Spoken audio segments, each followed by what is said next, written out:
जय श्री राम दोस्तों।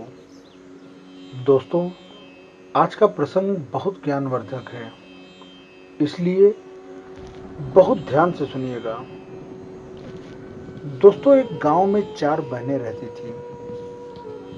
भूख, प्यास, नींद और आशा। एक बार चारों बहनों में लड़ाई हो गई, वो भी इसलिए कि आशा कहती मैं बड़ी हूं, प्यास कहती मैं बड़ी हूं, नींद कहती मैं बड़ी हूं और आशा कहती मैं बड़ी हूं। चारों इस विवाद को लेकर एक राजा के पास पहुंची।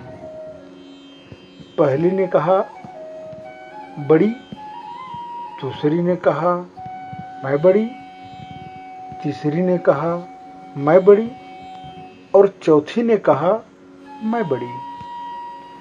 राजा ने भूख से कहा, तुम बताओ कैसे तुम बड़ी हो?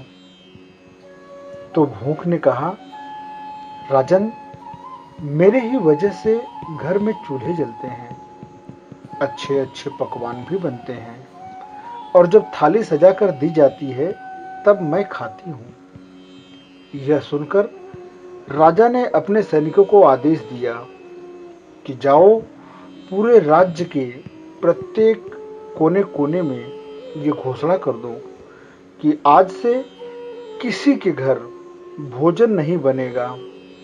फिर देखते हैं कि भूख को जब भूख लगेगा तब वो क्या करेगी। दोस्तों, पूरा दिन बीत गया, पूरी रात बीत गई। जब सुबह हुआ तो भूख को भूख सताने लगी। तब वह इधर उधर भोजन को तलाशने लगी और दोस्तों, उसे कुछ मिला तो नहीं। तब भूख ने बासी रोटी को तलाशने लगी और वह बासी रोटी खाने लगी। दोस्तों, प्यास यह सब देख रही थी। वह तुरंत राजा के पास गई और बोली, वह घर में पड़ी बासी रोटियां खा रही है, इसलिए हे राजन, मैं सबसे बड़ी हूं। राजा ने कहा, तुम बताओ कैसे बड़ी हो?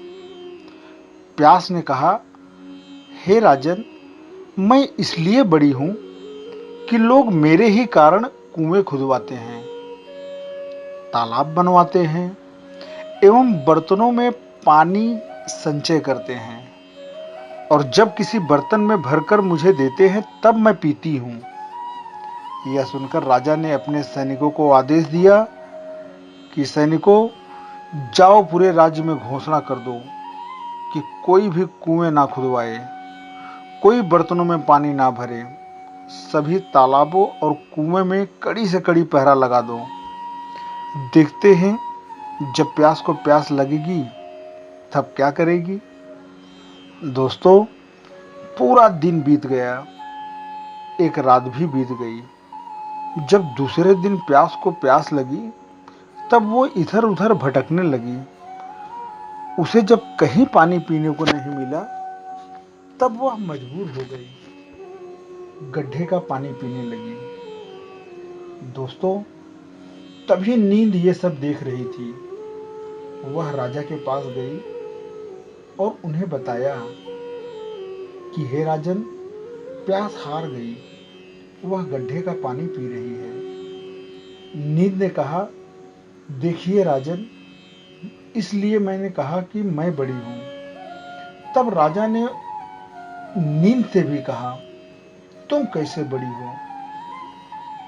तो नींद ने कहा, मैं इसलिए बड़ी हूं कि मेरे ही कारण लोग पलंग बनवाते हैं, बिस्तर लगाते हैं। जब मुझे बिस्तर लगा के देते हैं तब मैं सोती हूं, नहीं तो मैं नहीं सोती हूं। तब राजा ने अपने सैनिकों को बुलवाया और उन्हें आदेश दिया कि जाओ, पूरे राज्य में यह घोषणा कर दो कि कोई भी पलंग ना बनवाए, कोई बिस्तर ना डलवाए। देखते हैं जब नींद को नींद आएगी तब क्या करेगी। दोस्तों, पूरा दिन बीत गया, आधी रात बीत गई, तब नींद को नींद आने लगी। वो इधर उधर बिस्तर खोजने लगी। जब बिस्तर नहीं मिला तो ऊबड़ खाबड़ जगह पर बिना बिस्तर के ही सो गई। आशा ये सब देख रही थी। वह तुरंत राजा के पास गई और बोली, हे राजन, नींद हार गई। वह ऊबड़ खाबड़ जमीन पर सो गई, इसलिए मैं ही बड़ी हूं। राजा ने फिर कहा, आशा, तुम कैसे बड़ी हो?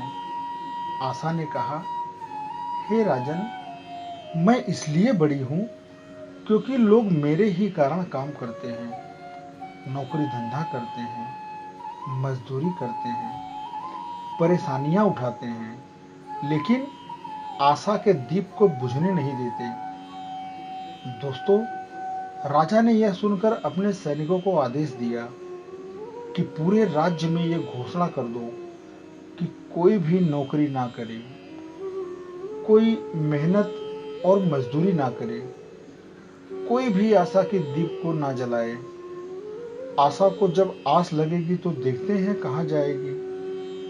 दोस्तों, पूरा दिन बीत गया, आधी रात बीत गई। जब आशा को आस लगी तो वह इधर उधर भटकने लगी।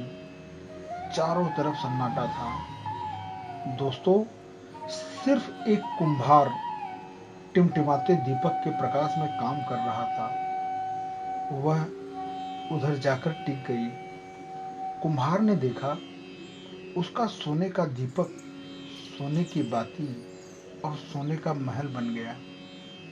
दोस्तों, जिस प्रकार कुम्हार की आशा पूरी हुई, उसी प्रकार आप लोगों की भी आशा पूरी हो।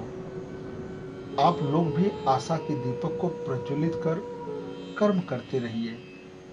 दोस्तों, आशा करते हैं कि आप सबको यह कहानी अच्छी लगी होगी, तो कृपया इस चैनल को सब्सक्राइब करें, लाइक करें, कमेंट करें। धन्यवाद।